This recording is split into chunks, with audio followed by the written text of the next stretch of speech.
Em janeiro de 1924, Lenin, o fundador do Estado Soviético, morreu. Em volta de seu caixão estavam os membros de seu governo que, sob sua liderança, haviam conduzido a Revolução Comunista de 1917. Qual deles o sucederia? Seria este homem, o secretário-geral do Partido Comunista Russo. Nesta época, o mundo não o conhecia. Seu verdadeiro nome era Iosif Shumnashvili, mas preferia ser chamado de Stalin, Homem de Aço. A história confirmaria que o seu nome fora bem escolhido. De fato, Stalin transformou a União Soviética numa potência mundial, sob seu poder supremo, e a governou até morrer.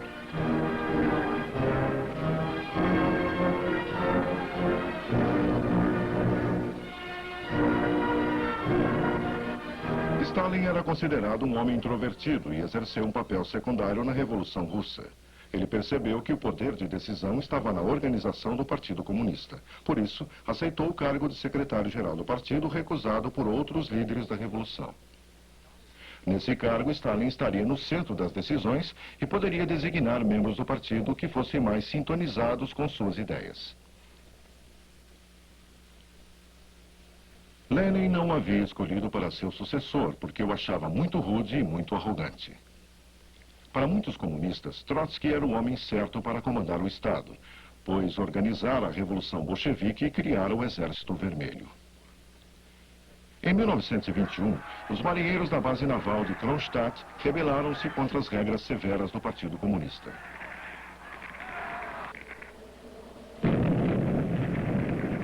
Trotsky demonstrou sua autoridade enviando tropas através do gelo para esmagar a revolta. No Kremlin, em Moscou, as divergências entre Stalin e Trotsky sobre o futuro do comunismo soviético continuaram. Trotsky queria que o Partido Comunista provocasse revoluções nos países que ameaçavam a União Soviética.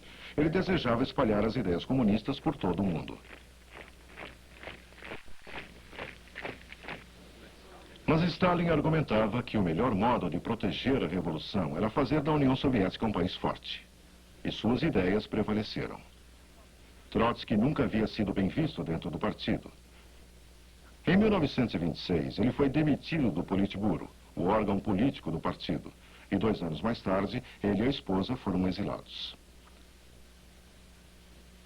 Trotsky buscou asilo em vários países, como a França, a Noruega e o México, de onde continuou a denunciar Stalin até ser assassinado em 1940. Por volta de 1929, Stalin já havia promovido seus companheiros ao Politburo e tornou-se um ditador.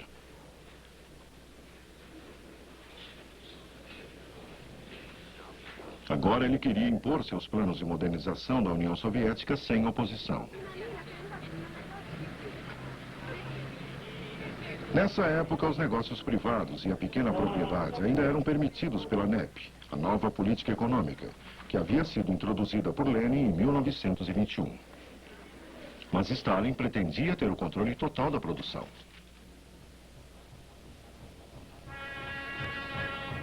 Criou então os planos quinquenais e assim a NEP foi desativada. Nos escritórios do governo foram estabelecidas metas de produção para um período de 5 anos.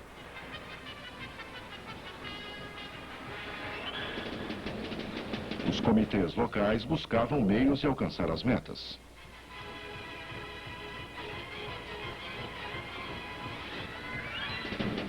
O novo Estado tinha pouco dinheiro para adquirir maquinário, mas a mão de obra era abundante. Por isso, a União Soviética se transformou num imenso campo de trabalho. A ideia era tornar a União Soviética industrializada no mais breve espaço de tempo.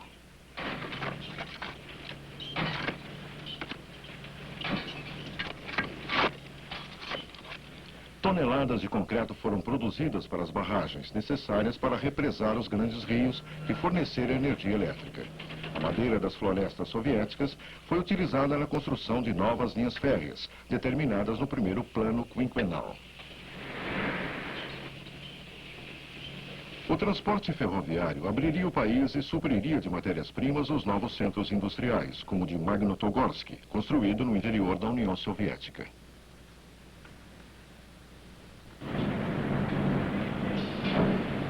Muitos soviéticos, inspirados pela visão de uma nova sociedade, trabalhavam duro para satisfazer as metas de produção. Mas as exigências de Stalin levaram ao uso cada vez mais acentuado do trabalho obrigatório. Este canal, ligando o Mar Negro ao Báltico, foi construído por milhares de prisioneiros vindos dos campos de concentração do norte.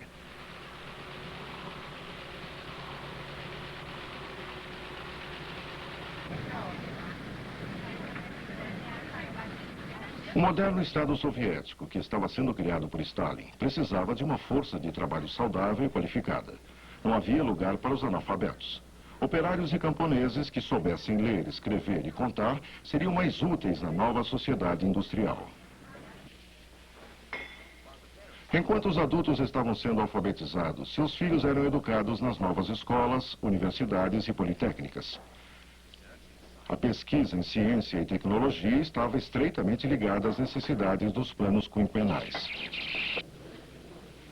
Novos hospitais e clínicas foram construídos. Mais médicos foram treinados, entre eles muitas mulheres. O segundo plano quinquenal, que durou de 1933 a 1937, previa o desenvolvimento da indústria siderúrgica, das obras de engenharia e mais usinas hidrelétricas.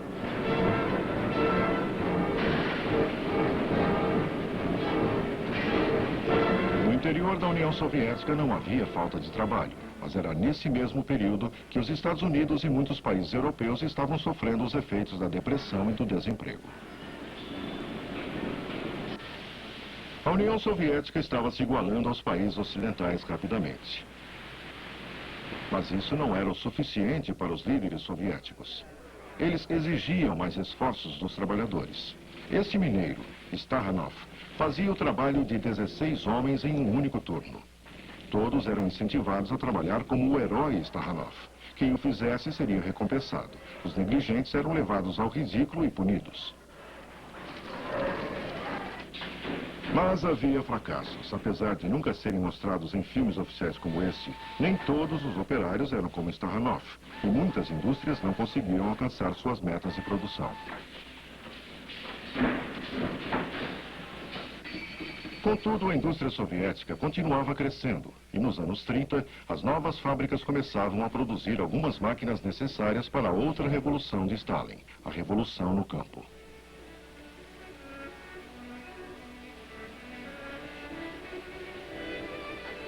Nessa época, embora os camponeses já fossem proprietários da terra, a agricultura soviética ainda era rudimentar e atrasada, como há centenas de anos.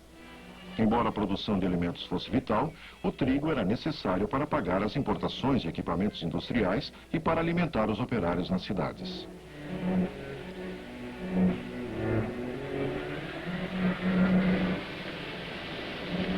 Os camponeses já tinham suas metas de produção, que geralmente eram maiores do que poderiam cumprir.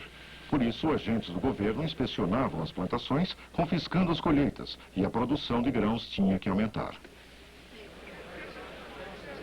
Então, um novo sistema foi introduzido, o coletivismo. Em 1929, os líderes comunistas começaram a forçar os camponeses a trabalhar nas fazendas coletivas, os kolkhozes, onde deveriam utilizar os novos equipamentos agrícolas. Agora, a agricultura deveria seguir o modelo das indústrias e produzir em larga escala.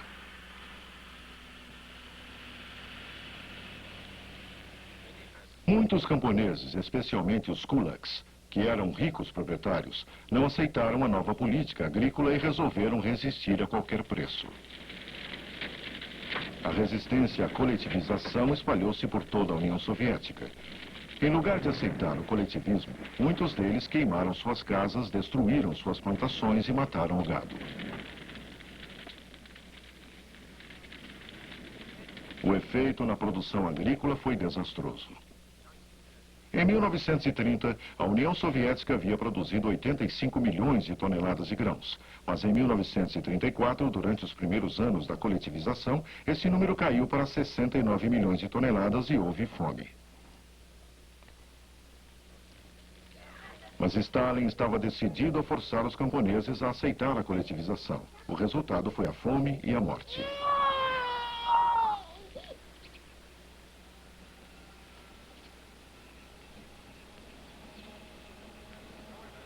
No entanto, a vida nas vilas e nas cidades havia melhorado para algumas pessoas.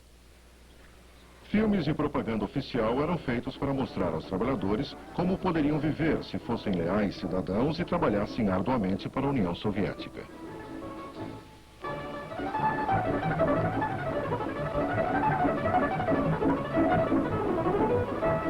Mas poucos conseguiam viver em apartamentos como este, com água corrente, aquecimento central, ou comer tão bem em ambientes confortáveis. Para a maioria dos cidadãos, a escassez de alimentos e outros produtos era constante, e isso significava horas de espera nos pontos de vendas do Estado.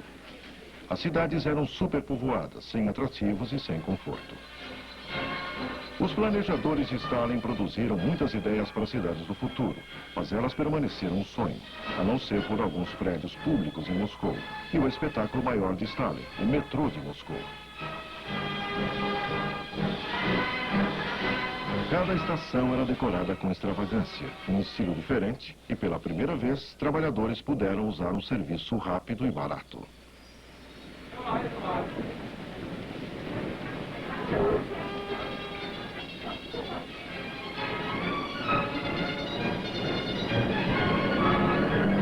Mas a verdadeira façanha desses anos foi o sucesso da indústria durante os planos quinquenais. Nos 10 anos até 1937, ao final dos planos quinquenais, os números da produção industrial estavam crescendo espetacularmente. Por exemplo, em 1937, a produção de petróleo era quase 3 vezes maior. A produção de carvão aumentou 4 vezes. E a de aço aumentou mais de 4 vezes. E qual era a situação de Stalin durante esses anos? Nos comícios do Partido Comunista, os aplausos pareciam confirmar Stalin como um líder inquestionável da nova Rússia. A sua política havia criado inimizades, o que o levou a desconfiar de possíveis complôs contra sua pessoa. Um dos mais populares líderes do partido abaixo de Stalin era Kirov, um bolchevique chefe do partido em Leningrado. Em dezembro de 1934, Kirov foi assassinado. Alguns acreditavam que Stalin havia encomendado sua morte, mas ele disse que se tratava de um atentado terrorista para derrubar o Estado. A polícia secreta começava a trabalhar. Chegava à noite nas casas de pessoas fora de qualquer suspeita. Oficiais do partido e do exército, cientistas ou chefes da indústria.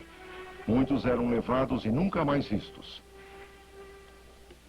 Apesar de a filha de um deles ter somente 8 anos, a época em que seu pai foi preso, ela ainda se lembra de todos os detalhes do fato. Eu me lembro muito bem de quando meu pai foi levado. Eu acordei no meio da noite, porque os 2 quartos pareciam estar cheios de homens. Meu pai estava sentado num canto. Os homens o levaram às 7 horas. Estava escuro. Ele me beijou na despedida. E desde esse dia, nunca mais o vi. Mais tarde, minha mãe me mandou brincar. Lembro que eu estava sentada num pequeno parque em frente de casa, perto de um lago, quando minha amiga Anuska, nossa vizinha, saiu de sua casa com um enorme pedaço de pão com geleia. E então disse calmamente que era um pedaço, mas sobre meu pai ela nunca disse nada, mas ela sabia. O trágico é que minha história não era única. Logo descobri que muitas crianças da minha classe tiveram a mesma experiência quando seus pais foram levados. E eles também nunca mais foram vistos.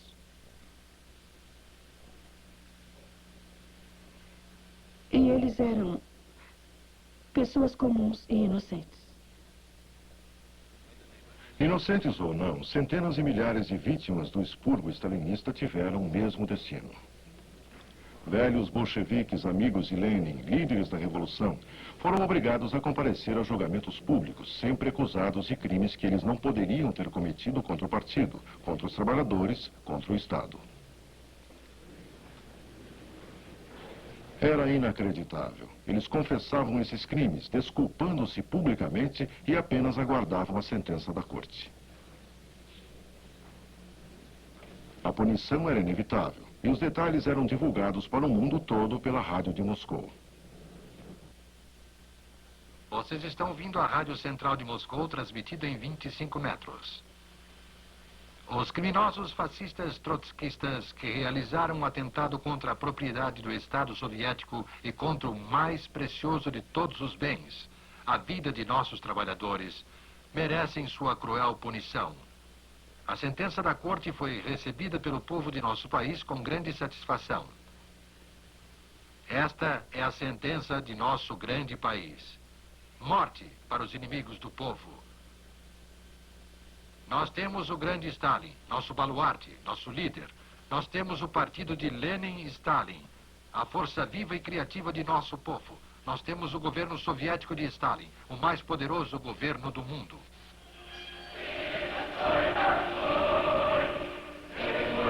Stalin agora estava seguro. Todas as celebrações eram em sua honra. Ele queria ser aplaudido e venerado e poucos tiveram coragem para renegá-lo.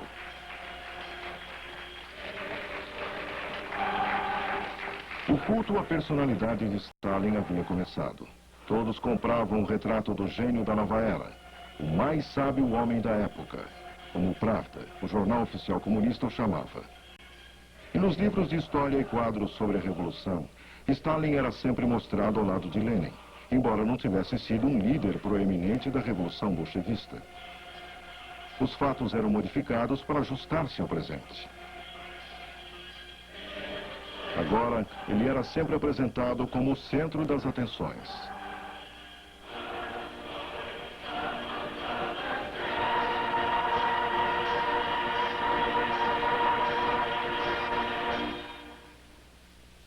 Em 1937, enquanto Stalin ia do Kremlin à Praça Vermelha para passar em revista as tropas, parecia que sua posição de líder supremo e ditador da União Soviética estava absolutamente garantida. Parecia que o Exército Vermelho poderia dedicar-lhe sua inteira lealdade depois do expurgo de quase metade dos antigos oficiais do partido.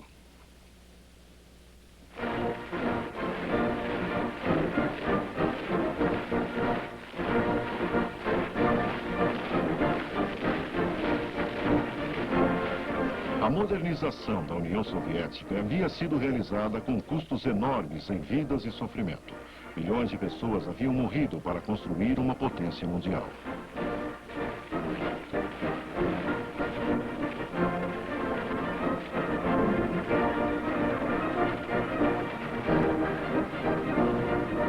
As realizações da indústria soviética durante os planos quinquenais haviam incluído a produção maciça de armas e equipamento bélico para o maior exército da Europa.